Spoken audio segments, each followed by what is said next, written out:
Hello again. The next stage of my building a bespoke kilt, step by step. The canvas is in place, and you can see I've done a herringbone stitch across the back. Now, I'm repeating what I've said elsewhere, but the canvas, I feel that it's important that these strips, I make it a uniform 5 inches on all of my work. So it's important, I feel, that this strip extends along the length of the cloth that you buy, because it's insignificant in this picture, or with this piece of cloth I have, but the piece of canvas is more stretchy from side to side than it is along its length. And I can't provide a meaningful example here because this is too small, but it's demonstratively so. So we want this piece ripped, and you can see I've torn it, I've ripped it so that I get a straight line, to be from along the long axis of the piece. And a herringbone stitch, because a herringbone in this direction, there's a bit of give. There's really not much give in that direction. The purpose of this rather wide turn back, you can't see it, I'm about to sneeze, you can't see it, but here we go. Pardon me, the herringbone continues right up to very close to the edge. That is acting like a splice, that these two pieces of cloth, that's a very strong joint, which I will explain why that's important in just a minute. So, long herringbone stitches, I've basted down this piece. The importance for this is when I attach the top band, this basting keeps the canvas in the right position. If you're not paying attention, the canvas will slip down a bit and you'll have to do it again. And the end of the inner apron, again, generously attached with a herringbone stitch. And the reason for this is because this is where the strap is going to anchor. Of course, I dropped the strap, so I'm fishing for another one. This is where the strap's going to anchor. So by having this broad pad, this provides a bit more of a foundation, shall we say, so the cloth is less likely to pull.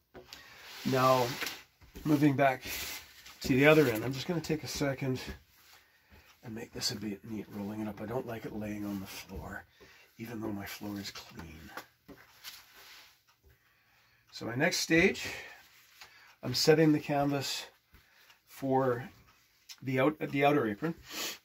Now this kilt doesn't have a tremendous amount of arc. It has very little arc because his waist and his hips are only a couple of inches different. So otherwise we would see how I'd achieve this radius by folding it over and sewing it flat. And again, we can see that in other videos, which I'll find and then post the links to below.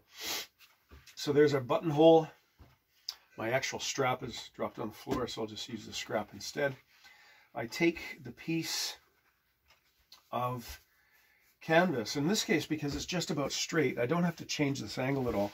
If this had a more marked radius, I would lay this piece of canvas on top, lay the kilt completely out, and then stand up and look down at it so that I could accurately place this canvas so that it continued the arc that we already have. And we actually have to do a little bit of an arc. So I'm going to place it about like so. And then using the fold as a reference, I mark it. I'm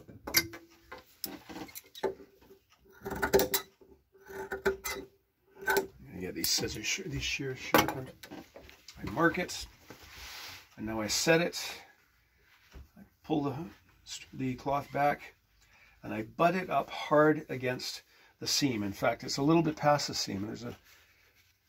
It's right hard up against that seam. And even if it turns back a bit, that's fine, because we want the reinforcement.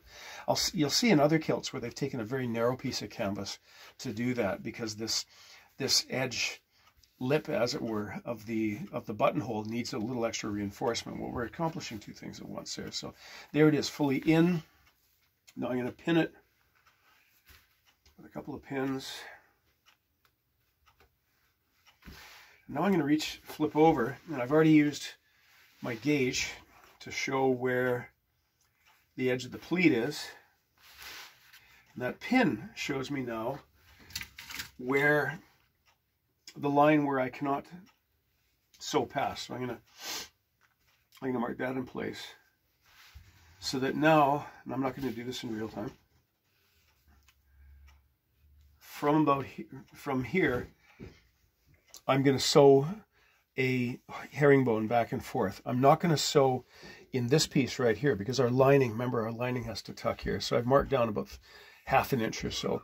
So I'm going to back and forth, not to go to the right of this line because otherwise the stitches might show on the outside of the cloth. So I'm going to do that first.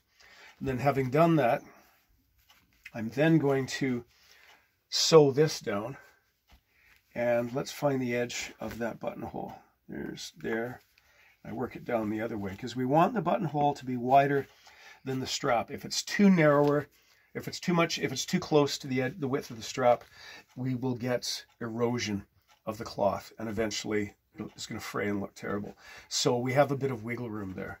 Now I'm going to start at the top. I'm not going to do it in real time, but I'm going to start at the top and I'm going to make sure that my needle passes through this layer of tartan, but also the canvas, so that I'm doing an overhand stitch, sort of a locking stitch, which I think I've demonstrated elsewhere, down to just before the yellow line, and then sort of a back stitch, hiding a back stitch just down to the bottom, and then starting below the yellow line and sewing to the top. So between this and the herringbone we have here and the lacing, as it were, there, we've got it about as strong as we can have it, really, so that the two pieces of canvas are a bit overlapped and they're sewn together, and that's also supported and assisted by the herringbone attached on the other side. Now you can destroy anything if you pull hard enough, but in my experience that's about as strong a joint as we can achieve.